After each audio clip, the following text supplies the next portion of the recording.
Dear students, today we'll start the chapter Inverse Trigonometry, Inverse Trigonometrical Functions, chapter number 2. Inverse trigonometry की बात करें तो सबसे पहले हम पिछली क्लास में जाते हैं। 10th में हमने ट्रिगो इंट्रोड्यूस की थी, 11th में भी ट्रिगो काफ़ी डिटेल में पढ़ी, तो पहले ट्रिगो की बात करते हैं, फिर इन्वर्स पे पहुंचेंगे। तो ट्रिगो रिकॉल करें तो ट्रिगो में टोटल 6 फंक्शंस आपने स्टडी किए। y is equal to sine x first function, ऐसे आपने कॉस रीड किया, टेंजेंट रीड किया, कॉसेक सुना, सीकेंट सुना, कोटेंजेंट सुना। y is equal to sin x is a trigonometrical functions। Moment भी से फंक्शन, तो फंक्शन रिकॉल करें पहले, ट्रिग्नोमेट्री की 6 बेसिक टर्म, और फंक्शन ये कहता है जब जब x आप कुछ भी पुट करोगे, if x belong to real number, x की कोई भी वैल्यू आप सब्सटीट्यूट करते हो, corresponding y is unique, y unique आता है। For every x belong to R, y is unique. That is why this is called trigonometrical function. Function ही इसीलिए कहते हैं। अब हम ये कहते हैं whensoever y is equal to sin x, inverse कैसे डिफाइन करें? x is equal to sin inverse y. This is called inverse trigonometrical function. पर ऐसा ट्रेंड है कि फंक्शन हमेशा y is equal to f x की शेप में लिखे जाते हैं, तो हम इनवर्स ट्रिग्नोमेट्रिकल फंक्शन को लिखते हैं y is equal to sine inverse x। अब बात हुई कि trigonometry y is equal to sine x, inverse trigonometry y is equal to sine inverse x। यहां पर डोमेन यानी कि x की वैल्यू, मैथ्स में इसको क्या बोलते हैं? डोमेन। डोमेन इसका क्या है? Real number. y की वैल्यूज कौन कौन सी आ रही हैं? -1 और 1 के बीच में। साइन x का कर्व बनाया था हमने लास्ट ईयर 11th क्लास में, और वहां पर हमें कंफर्म था कि साइन का आंसर हमेशा -1 और 1 के बीच में रहता है। अब हमने बनाया इनवर्स ट्रिग्नोमेट्रिकल फंक्शन, तो बेसिकली हुआ क्या, y सामने है और x लेफ्ट पे है, मॉडिफाई करके हमने बनाया। तो अब जब हम यहां कुछ डालेंगे, x हमेशा कहां से कहां तक डालेंगे? -1 से 1, और यहां आंसर कैसे आने चाहिए? रियल आने चाहिए। यही है, एक्सचेंज हुआ ना x और y, x और y एक्सचेंज हुआ। तो इस रूल को एक बार थोड़ा सा और डिस्कस करते हैं। y is equal to sine x, ये trigonometry, x belongs to real and y belongs to -1 to 1। Example भी देखते हैं। x हमने लिया π/6, तो हमारे पास y का आंसर आया साइन π/6 यानी कि हाफ। x को हमने 5π/6 ट्राई किया, तो y का आंसर आया साइन 5π/6। 11th के रूल्स अप्लाई करें, 5π/6 कैसे सॉल्व होगा? Pi minus π/6 means again sine π/6 again half. ऐसे ही x अगर हम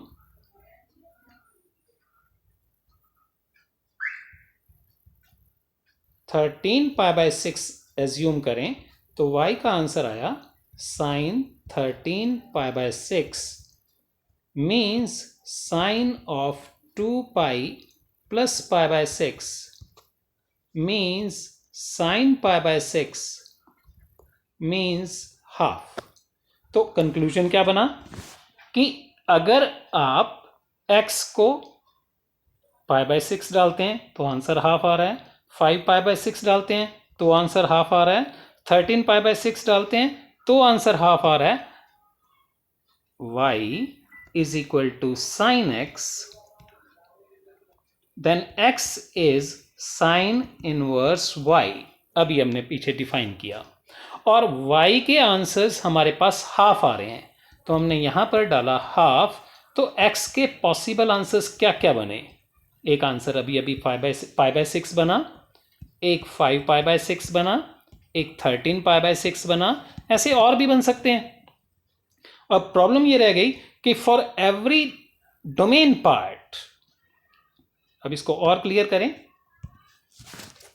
y is equal to sine inverse x, trigonometry का function, x must belong to -1 to 1, और y का यूनिक आंसर आएगा तब हम कहेंगे this is inverse trigonometrical function.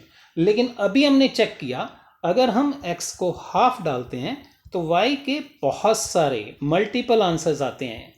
π/6 आता है, 5π/6 आता है, 13π/6 आता है, ऐसे मल्टीपल आंसर्स आते हैं। अब डिफाइन कैसे करें फंक्शन को फिर, whensoever for every domain there exists a unique range then only it is a function। पर ये तो फंक्शन नहीं बना, फंक्शन के रूल्स में ही फेल हो गया, फंक्शन की डेफिनेशन को मीट ही नहीं कर रहा। तो मॉडिफाई किया कि इसकी रेंज की एक बाउंड्री बनाओ। अगर आपका x y is equal to sine inverse x में if x belongs to -1 to 1, then if your answer belong to this category -π/2 to π/2, this is one of the branch जिसमें ये वाला आंसर एग्जिस्ट करता है, this is called principal value branch।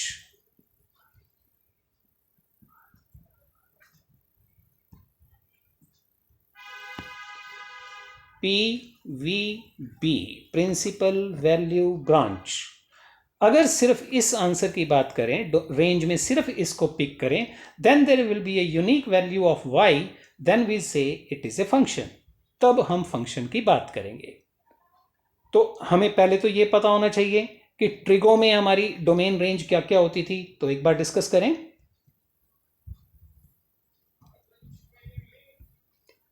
Inverse trigonometrical functions, अपनी NCERT की book में chapter number 2 देखो और रिकॉल करें कि 11th में हमारी नॉलेज क्या क्या थी।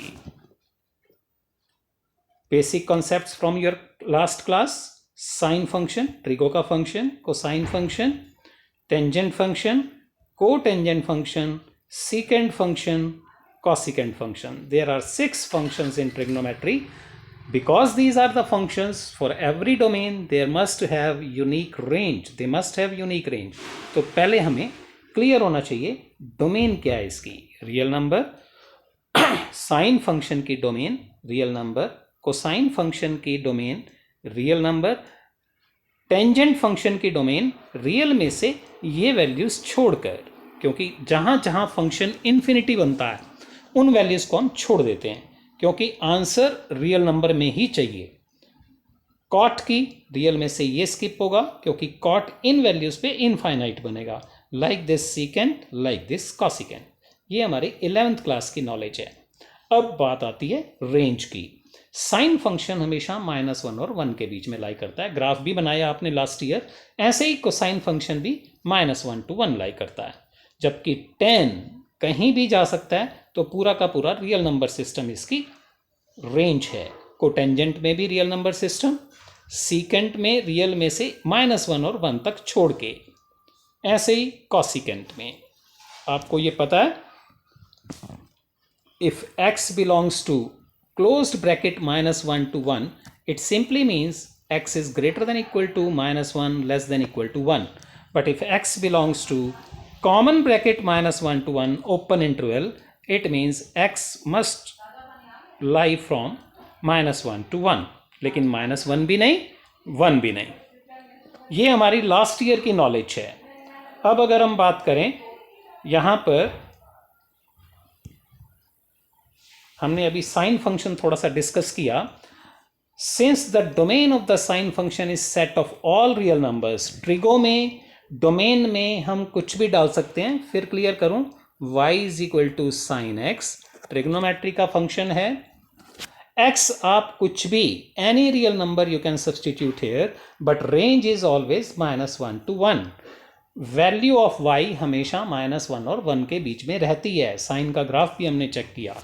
अगर हम अपनी डोमेन को रेस्ट्रिक्ट कर दें -π/2 to π/2, then it becomes 1 1 and 1 2। Functions के कॉन्सेप्ट्स हैं, लेकिन ऐसी और भी ब्रांचेस हैं। जैसे हमारा आंसर साइन इनवर्स हाफ का पीछे हमने चेक किया तो क्या क्या आया था। एक आंसर हमारे पास π/6 आया था, एक आंसर 5π/6 आया था, एक आंसर 13π/6 आया था। ऐसे और भी आंसर्स पॉसिबल हैं। π/6 बिलोंग करता है किससे? इस वाले से। 5π/6 इस ब्रांच के अंदर है। 13π/6 इससे नेक्स्ट ब्रांच के अंदर होगा। अब अलग अलग ब्रांचेस में आंसर आ रहे हैं तो हम ये कहते हैं कि उनमें से एक ब्रांच को ले लेते हैं, that is called principal value branch. तो साइन इनवर्स एक्स के लिए हमने प्रिंसिपल वैल्यू ब्रांच फाइनलाइज की -π/2 टू π/2, यानी कि -1 to 1 सारी वैल्यूज के लिए इस ब्रांच में एक यूनिक आंसर मिलेगा सभी ब्रांचेस में यूनिक आंसर। लेकिन इसके लिए स्पेसिफिक हमने नाम दिया कि जब भी हम आंसर अपनी एनसीईआरटी में या अदरवाइज क्वेश्चंस में मैच करेंगे तो प्रिंसिपल वैल्यू ब्रांच की बात करेंगे। तो मोरल ऑफ द स्टोरी बनी क्या? मोरल ऑफ द स्टोरी क्या बनी? The branch which with range -π/2 to π/2 is called principal value branch, whereas other intervals as range give different branches of sine inverse. When we refer to sine inverse, तो domain क्या होगी? -1 to 1 और range क्या होगी? -π/2 to π/2. It means this will act as a function only when domain is -1 to 1 and including -1 and 1, range is -π/2 to π/2. I hope you got the idea. Conclusion क्या बना कि आपका ये इनवर्स ट्रिग्नोमेट्रिकल का function है, trigonometrical function है। ऐसे 6 functions हैं। 6 आपने पहले स्टडी किए ट्रिग्नोमेट्री के फंक्शन और अब हम स्टडी कर रहे हैं इनवर्स ट्रिग्नोमेट्री के फंक्शंस। अब अगर हम यहां देखें तो ये ग्राफ बना हुआ है y = sin x का, 11th क्लास से आपने किया हुआ है। y = sin x। अगर y = sin x है तो इससे इनवर्स फंक्शन हमने तैयार किया था y = sin इनवर्स x, यानी कि x और y इंटरचेंज हुए तो इनवर्स क्रिएट हुआ। तो इनवर्स का ग्राफ बिल्कुल इसकी रिफ्लेक्शन मिरर इमेज है। मिरर, अगर इसके सामने हम मिरर रखें और x और y को इंटरचेंज कर दें तो बिल्कुल यही ग्राफ बनेगा। This is inverse trigonometrical function.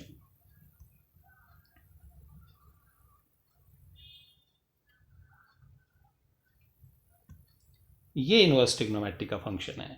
Graph एक बार आप बनाकर देख सकते हैं। अब इन सारी बातों से हम पहुंचे कहां पर? ऐसे ही कॉस इनवर्स एक्स की बात करें तो उसका डोमेन -1 to 1, लेकिन रेंज के लिए principal value branch 0 to π consider होगी।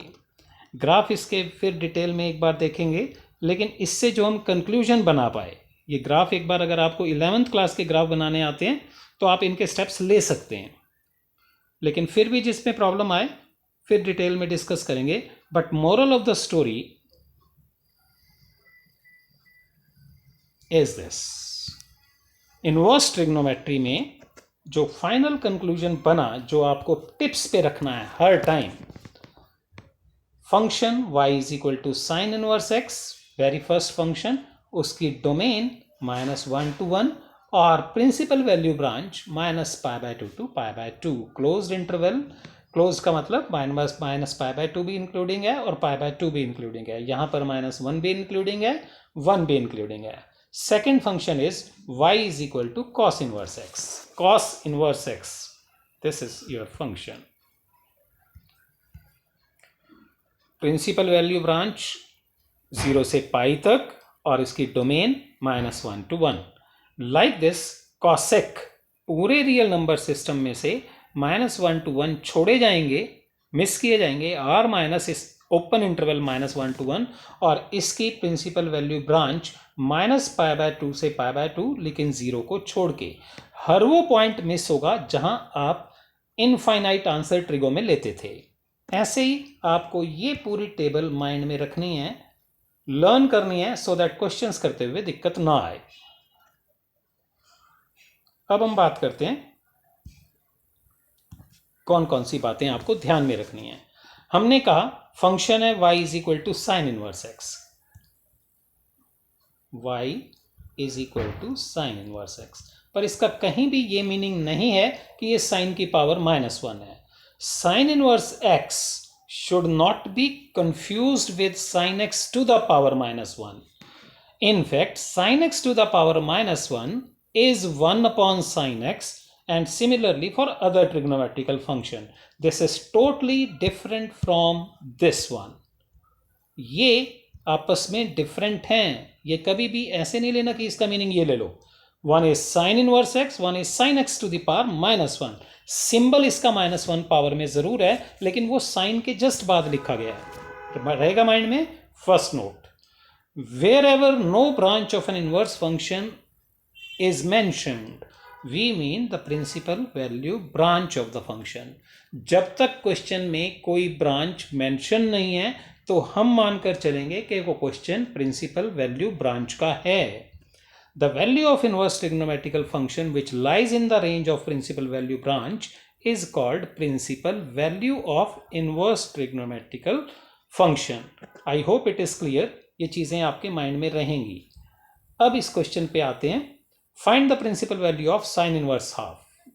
साइन इनवर्स हाफ की आप प्रिंसिपल वैल्यू चाहते हैं, तो हम एज्यूम कर लेते हैं let sine inverse 1/√2 is equal to say theta. हमने मान लिया भाई हमारा आंसर थीटा है. तो ट्रिगो ये कहती है या रूल ये कहता है 1/√2 शुड बी साइन थीटा. मैंने थीटा लिया है, आपकी बुक में वाई लिया हुआ है. साइन थीटा 1/√2 कब बनता है? When theta is π/4. बन तो और भी जगह पर सकता है, पर प्रिंसिपल वैल्यू ब्रांच में तो ये सिर्फ π/4 आएगा, क्योंकि हमारी प्रिंसिपल वैल्यू ब्रांच कहां से कहां तक लाई करती है? -π/2 से π/2. So principal value for this function is π/4. I hope it is clear. Find the principal value of cot inverse -1/√3. Cot inverse -1/√3 को हमने एज्यूम किया let the answer is y या थीटा. तो रूल अप्लाई करें. cot y should be equal to -1/√3. cot की principal value branch कहां से कहां तक है? 0 to π. 0 to π क्वाड्रेंट कौन कौन से कवर होते हैं? फर्स्ट और सेकंड. कॉट फर्स्ट में पॉजिटिव होता है, सेकंड में नेगेटिव होता है. -1/√3 आपके पास दिया हुआ है, मींस -cot π/3. सेकंड क्वाड्रेंट में जाने का रूल cos 180 - थीटा और cot π -π/3. Finally cot 2π/3. We know the range of the principal value branch is 0 to π और आंसर बना ये. सो आपकी वैल्यू क्या बनी? 2π/3. अब आप ट्राई कर सकते हैं. एक्सरसाइज 2.1. 2.1 में जैसे क्वेश्चन नंबर 4 है, fourth question. Let we assume y is equal to tan inverse -√3. तो tan y -√3 means -tan √3 π/3 पे होता है. अब इस माइनस का क्या करें? तो हमारे पास इसकी tan इनवर्स फंक्शन की tan इनवर्स x की प्रिंसिपल वैल्यू ब्रांच क्या है? -π/2